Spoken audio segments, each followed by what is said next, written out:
ప్రజల తరపున మీ దగ్గర మాట్లాడడానికి వచ్చాను. ప్రస్తుతం వస్తున్న ఈ ల్యాండ్ టైటిలింగ్ యాక్ట్ ద్వారా మహిళలకి చాలా అన్యాయం జరిగే అవకాశం ఎక్కువగా ఉంది.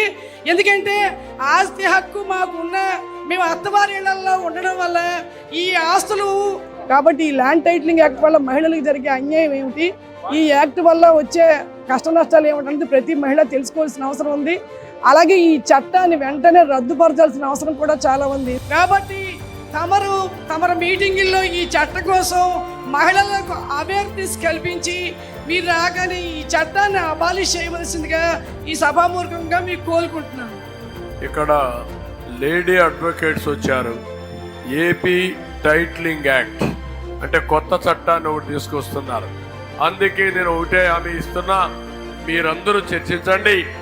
ఎన్నికలైన వెంటనే ఈ చట్టాన్ని రద్దు చేసి మీ ఆస్తులు కాపాడే బాధ్యత మాదని మీ అందరికి హామీ ఇస్తున్నా.